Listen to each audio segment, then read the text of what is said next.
토큰화라는 건 무엇인가? 글로벌 비즈니스라는 사람들한테 국경마다 이 관문이 있는 거는 너무 불편한 거지. 우리나라 삼성전자 주식을 해외에서 마음껏 사는 건 아니잖아요. 관문이 있으니까. 그런데 이게 만약 삼성전자 주식 토큰화가 되면 어떻게 될까요? 그냥 웹3 지갑에서 막 사고 팔려요. 거래에 국경 장벽이 없는 거예요. 아직은 가능성의 이야기지만 이제 이게 시장도 있고 기술도 있거든요. 하나의 변이 제도예요, 제도. 제도라는 하나의 변을 미국이 2026년도에 적극적으로 지금 추진할 생각이거든요. 그래서 이 트라이앵글이 완성이 되면 이 트라이앵글의 중심에 뭐가 들어가느냐 궁금하잖아요. 그 중심에 비트코인일까? 안타깝게도 비트코인이 아닙니다. 그 중심이 달러 스테이블 코인이고 달러 스테이블 코인의 중심이 바로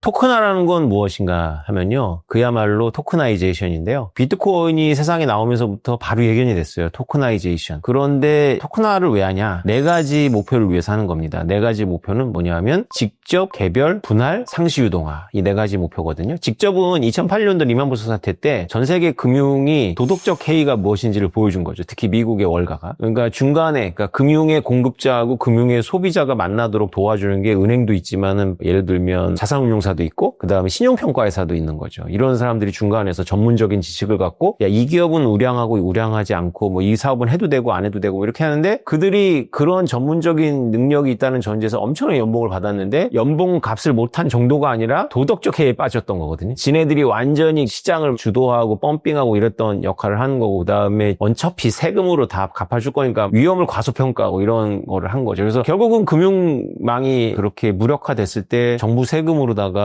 그걸 다 살려줬잖아요. 그러면서 미국의 99%다라는 월가를 점령하는 시위도 일어났고 했는데 한편에서는 지적이고 진지한 고민이 있어요. 그게 핀테크의 고민인데 야, 이 중간을 빼버리자. 금융에서 도덕적 해이가 있으니까. 그래서 금융의 공급자하고 금융의 소비자가 직접 만나면 좋은 일이 많이 생길 것 같다. 수수료도 싸지고 도덕적 해이도 없으니까. 그 다음에 투자하는 사람도 그냥 묻지마 투자하는 게 아니라 본인이 투자하는 걸 정확하게 무엇인지 알고 투자하니까 좀 더 공부하고 좀 더 신중해질 수 있고 그 다음에 금융 에이전시들의 눈에 띄지 않았던 아프리카의 의대생이라든가 짐바브웨이의 커피 농사를 하는 과부라든가 이런 사람들한테까지 금융이 갈 수 있다라는 게 이제 직접 금융입니다. 근데 직접 금융을 실천할 툴이 없었는데 이제 블록체인 기술이 직접 금융을 실천할 수 있도록 했기 때문에 직접은 이상적이긴 하지만 한 발 더 다가가게 된 거고요. 그래서 직접 금융은 도덕적 해이에 대한 반성에서 나온 거고 개별은 뭐냐면 삼성전자 주식을 여러분이 투자한다는 건 뭐냐면 삼성전자가 만드는 수많은 제품에 집합적으로 투자하는 거예요. 이것도 2008년도 리만브러스하고 관련이 있는 게 그때 CDO니 이런 집합적인 그런 금융 상품들이 팔렸거든요. 그래서 하나의 예시로 들자면 제가 월스트리트 저널에서 읽은 예시입니다만 아리조나에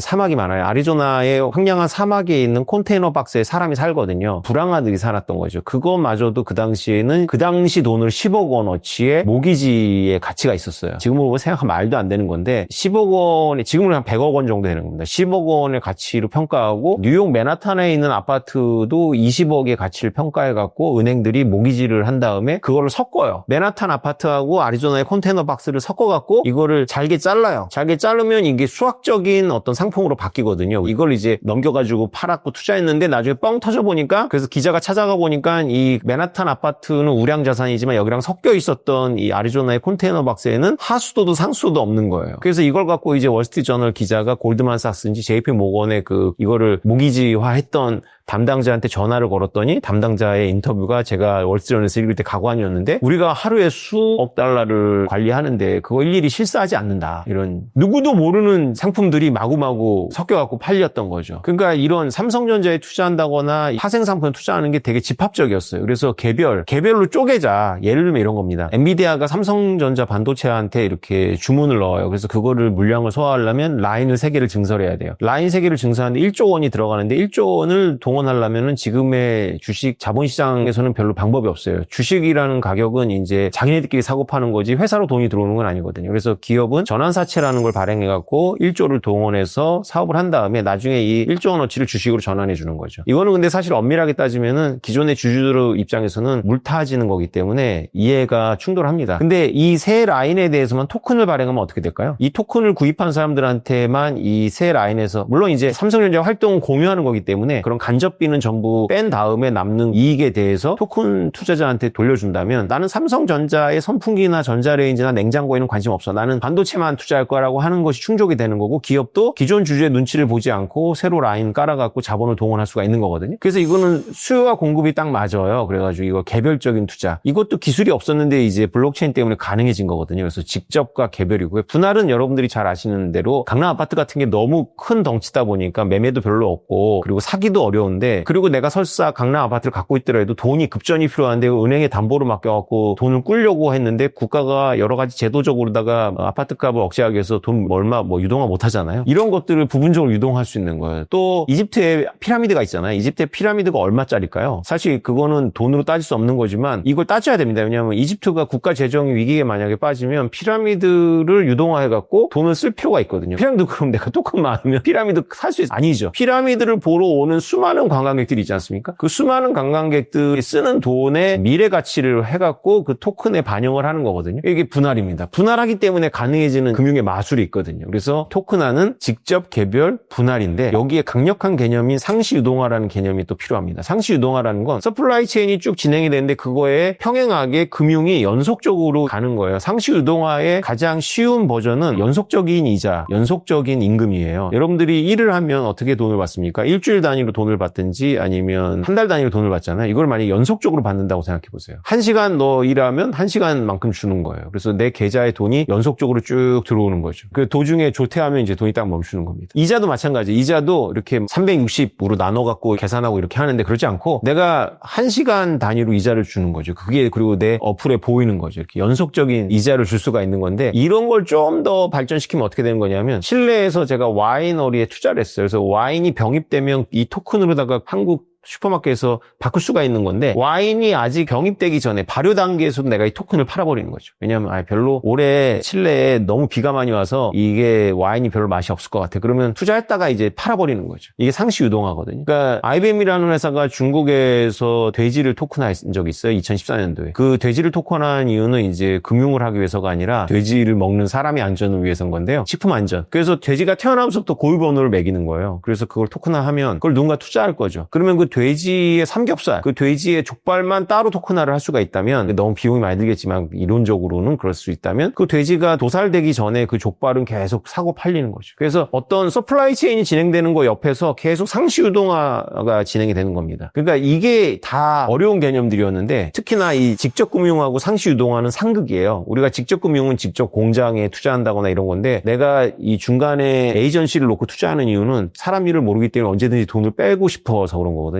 뺄 수 있을 때. 근데 직접 투자한 경우에는 내가 직접 사업하는 거랑 비슷한 거기 때문에 돈이 잘 안 빠져요. 근데 상시유동화라는 기술하고 이 토큰화가 되면 직접이 가능한데 상시유동화도 되는 거예요. 내가 한국의 농가에 돼지를 직접 키운 거를 내가 먹고 싶어서 그 돼지한테 직접 투자를 했는데 내 원래 마음은 그 돼지가 다 크면 돼지를 인수해서 분할해서 팔려고 했던 건데 그 토큰을 돈이 필요할 때는 그 중간에 미리 팔아버릴 수 있는 거죠. 시장이 이렇게 있으니까. 그래서 토큰화라는 건 바로 이 직접, 개별, 분할, 상시유동화 이 네 가지 개념을 가지고 있는 게 토큰화입니다.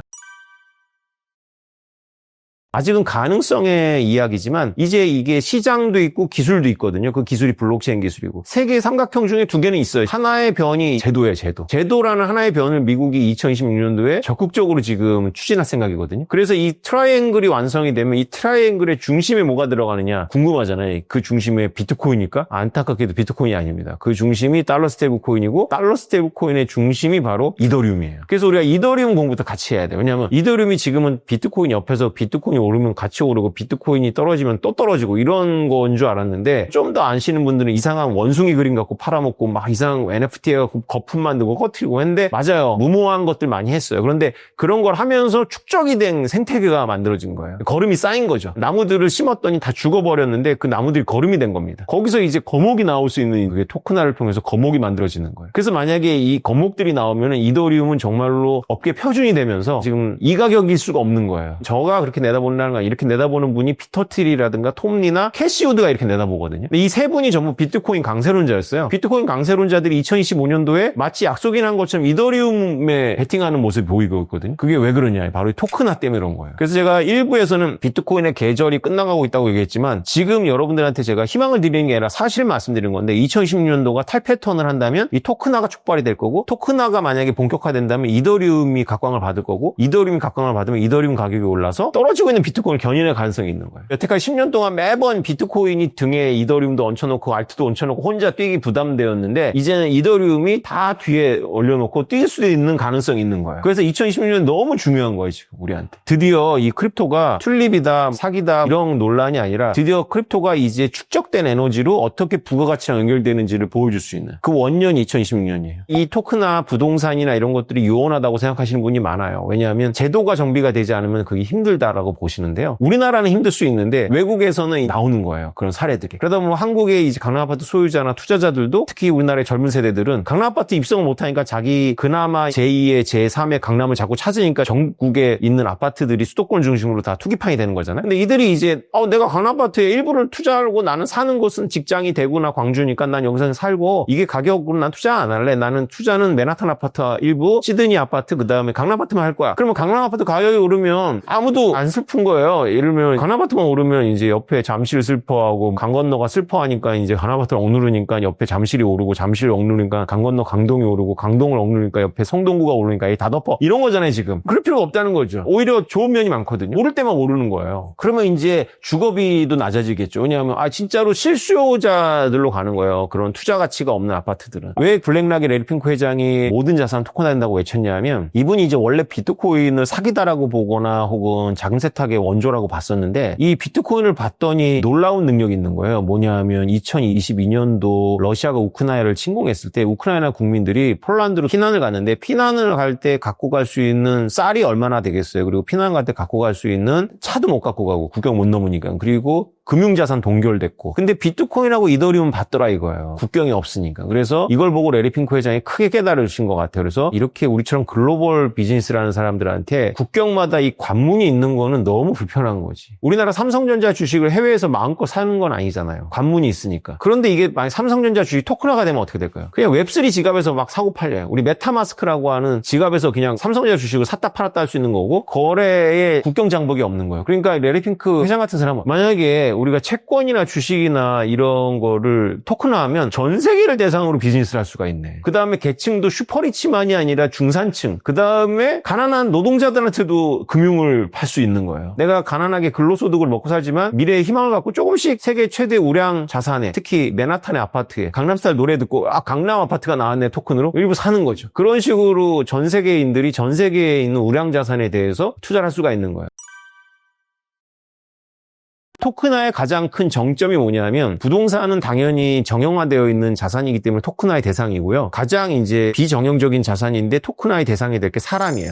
사람이 토큰화된다는 개념이 여러분들이 이상할 텐데 사람도 상품입니다. 그러니까 우리가 사람을 상품화 안 하는 건 여러 가지 이념적인 것도 있는데 우리가 메이저리그의 선수나 프리미어리그의 축구 선수들을 보면 이게 상품이죠. 왜냐하면 그걸 우리가 상품으로 어떻게 할 수 있냐면 LG에 다니는 연구원을 삼성전자에서 스카우트해 간다 그래가지고 삼성전자가 LG한테 돈을 주지 않습니다. 이 사람한테만 주죠. 또 반대로 LG가 삼성전자에 있는 그 인력을 빼갈 때 이 사람하고만 협상하지 삼성전자한테 돈을 주지 않아요. 근데 이게 상품이라면 야, 너 데려가라. 그 대신 나한테 돈 줘. 이렇게 되는 건 내가 키웠잖아 이 연구원 이렇게 되는 거거든요. 근데 그게 정확하게 되는 시장이 있잖아요. 메이저리그하고 프리미어리그에서는 구단하고도 돈을 주고 받아야 되고 선수하고는 또 연봉 계약해야 되잖아요. 이게 정확하게 상품이거든요. 그러면 우리가 상품화될 수 있는 시장부터 생각해보죠. 제2의 손흥민이 되고 싶어 내가. 그런데 우리 엄마 아빠는 돈이 없어 나를 독일을 유학 보내줄 것 같지 않아. 나는 지금 초등부의 모든 트로피를 휩쓸고 있어. 그럼 내 기록을 블록체인에 올린 다음에 나를 토큰화해가지고 파는 거예요. 그럼 전 세계에서 10만 원, 10만 원, 10만 원이 모여갖고 내가 1억 모아갖고 독일 유학 가는 거죠. 이런 아이들이 대부분 평범해지겠지만 그중에 진짜 제2의 손흥민이 나와갖고 수억 달러의 연봉을 받고 그리고 그 돈을 토큰을 산 사람한테 돌려주는 거죠. 그럼 이제 상상이 되시겠죠? 축구 선수나 야구 선수만이 아니라 예술가들, 그 다음에 드라마 작가들, 그 다음에 영화 감독들 자기가 아직 만들지 못했지만 시나리오 상태에서 토큰화를 해갖고 가지고 돈을 모아서 영화를 제작할 수 있겠죠. 크라우드 펀딩인데 이게 블록체인 기술과 결합돼 갖고 글로벌리 더 신뢰감 있게 진행될 수가 있는 거죠. 그래서 모든 자산이 토큰화되는 건데 이게 전 세계적으로 굉장한 폭발력이 있어요. 왜냐하면 전 세계 17억 명이 은행 계좌조차 없어요. 어른들의 17억 명이. 왜냐하면 아프리카나 동남아시아, 남미에 주로 집중되어 있는데 이들은 그러니까 카드도 사용해 본 적이 없고 은행망도 사용해 본 적이 없는데 이들이 스마트폰이나 핸드폰을 갖고 있단 말이죠. 그러면 이 토큰화된 자산은 스마트폰하고 핸드폰을 통해서 다니기 때문에 이들이 단지 은행 계좌를 갖는 수준이 아니라 은행 계좌는 이제 달러 스테이블 코인으로 대체가 되는 거고요. 이들이 금융 투자를 할 수 있어요. 그리고 이들이 실제로 자신을 토큰화할 수가 있어요. 그래서 짐바브웨에 있는 전쟁, 내전이 일어났었거든요. 내전 과부가 땅은 되게 넓어요. 커피 농사 짓기 너무 좋아요. 그리고 스타벅스가 서티피킷이라는 것도 줬어요. 운동의 일환으로 스타벅스가 그런 걸 많이 합니다. 당신이 커피 농사를 지어서 하면 우리가 1차로 다 심사해서 납품을 받을게요 라는 서티피킷을 받으면 이거 갖고 토큰화 하는 거예요. 그러니까 나한테 돈을 10만 원씩 전 세계에서 투자해가지고 내가 1,000만 원을 모으면 1,000만 원어치 씨앗을 사가지고 농사 지은 다음에 그걸 납품하고 2,000만 원 벌어서 1,000만 원 자기가 쓰고 1,000만 원 토큰 돌려주고 또 토큰 발행해서 또 넓게 하고 할 수 있거든요. 그러니까 전 세계에서 이 금융이라든가 이런 거에 소외되어 있는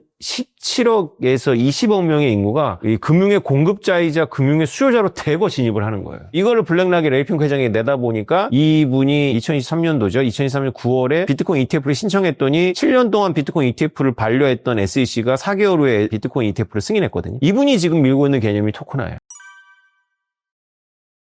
저는 물론 이상적으로만 세상을 보면 안 된다고 생각을 해서 이런 것들은 그냥 참고만 해야 된다고 생각하는데 이상주의자들은 지금 신난 거죠. 왜냐하면 토큰화를 통해 갖고 공부할 여건이 없었던 학생들이 공부를 하고 가난한 예술가들이 예술 활동을 하고 이런 거 생각하는데 거기까지는 시간이 걸려요. 왜냐하면 사기가 너무 많을 거예요. 거기까지는. 비정형적인 상품에는 악용자들이 반드시 나오니까 정형적인 상품 먼저 돼요. 채권, 주식, 부동산. 부동산은 양면성이 있어요. 정형성도 있고 비정형성도 있는데 이 부동산에서 얼마나 사기를 억제하면서 이거를 대박을 터뜨리느냐 이게 지금 다들 관심이에요. 그래서 부동산에서 토큰화가 성공을 하면 우리나라 강남아파트 전부 토큰화됩니다. 내가 그 강남아파트 입성은 못하지만 그 싱크대는 내 거야. 이렇게. 그럴 가능성이 있는 거예요. 우리가 이것을 거부한다 하더라도 미국을 중심으로 시작될 거기 때문에 우리 강남아파트를 3개 팔지 않으면 한국인들이 주머니에서 맨하탄 아파트를 사게 될 꼴을 보게 될 거라니까요. 그러니까 우리가 막는다고 되는 문제가 아니에요, 지금. 우리나라 국민들은 이미 세계화 시대에 잘 살고 있기 때문에 한국의 금융기업, 한국의 IT, 한국의 부동산을 이렇게 토큰화되는 걸 막잖아요? 그럼 로빈후드 같은 미국 어플로다가 토큰화된 삼성전자 주식을 사는 거예요. 다른 플랫폼으로 한국의 자산을 구입하게 될 거예요. 그러니까 애초에 이거를 막는다 생각하지 말고 마음을 열고 이걸 어떻게 순기능을 확장해갖고 사기를 막고 순기능을 확장하면서 한국인들이 꼭 한국의 아파트를 투자할 필요가 뭐가 있어요? 시드니 아파트 투자, 맨하탄 아파트 투자하는 거고 미국 사람들이 또 강남 아파트 투자하는 거죠. 이런 시대가 오는 거기 때문에 이게 토큰화로 다 가능해졌거든요. 그래서 토큰화에 대해서 진짜 집중적으로 공부를 해야 돼요. 한국의 엘리트들이. 이게 마음을 닫고 이럴 때가 아니고요. 지금 완전히 재편되고 있는 거예요. 우리나라의 지금 대학과 미디어 기업과 유통업체들이 다 힘들어요. 왜냐하면 디지털 대전환에 다 실패했어요. 느껴지죠? 홈플러스들 보시고 한양대를 보시고 우리나라 종편을 비롯한 여러 방송의 그 적자 구조를 보세요. 이게 왜 무너졌냐면요. 디지털 대전환이 국경을 없애기 때문에 우리가 넷플릭스를 통해서 한국의 콘텐츠를 소비하는 형태가 된 거거든요. 유튜브를 통해 갖고 한국의 지식인을 소비하는데 그 플랫폼이 유튜브인 거예요. 한국인이 분명히 한국어로 하고 있는 지식인데 나는 유튜브 채널을 통해서 그걸 보는 거죠. 한번 나갔다 오는 거예요. 개념상. 금융이 그렇게 될 거예요. 이렇게 우리가 자꾸 억누르잖아요. 이창용 총재가 걱정하는 것처럼 억누르면은 우리가 우리나라 삼성전자 주식의 토큰을 로빈후드를 통해서 사게 될 거예요. 이게 먼 미래가 아닙니다. 우리나라 강남아파트를 자꾸 2억 대출 제한 막 하잖아? 그러면 우리나라 강남아파트 일부를 노르웨이 사람이 만든 어플을 통해 갖고 구입하게 되는 거죠. 제가 지금 50대 중반인데 우리 세대가 이 거대한 신산업의 부상을 4개나 5개나 봤어요. 첫 번째가 우리가 대학 때 인터넷의 부상을 했고요. 그때 그래프도 하키스틱 그래프였습니다. 이렇게 올라갔고요. 그 다음에 제가 30대 때 스마트폰 모바일 혁명의 시대를 살았고요. 이것도 하키스틱이었습니다. 지금 여러분들 뭐라고 얘기하시고 지금 여러분들 AI 혁명의 시대에 살고 있죠. 이것도 하키스틱입니다. 근데 AI 혁명 전에 한 5년에서 6년 전부터 크립토 혁명이 시작되고 있었습니다. 벌써 16년 동안 진행되고 있고요. 이것도 하키스틱입니다. 이 하키스틱 그래프를 다 놓치셨다면 지금 늦지 않으셨으니까 크립토 공부하시고 앞으로 갈 일이 머니까 여기에 한번 집중해 보시면 될 것 같아요. 벌써 이제 인터넷도 과거 얘기고 모바일 혁명도 과거 얘기고 AI는 차지할 사람들 다 차지했거든요. 특히 우리나라는 퍼스트나 세컨드 티어에 못 들어가요. 근데 크립토는 우리나라가 가능성이 있기 때문에 국가적으로도 크립토에 좀 집중할 때가 온 것 같습니다.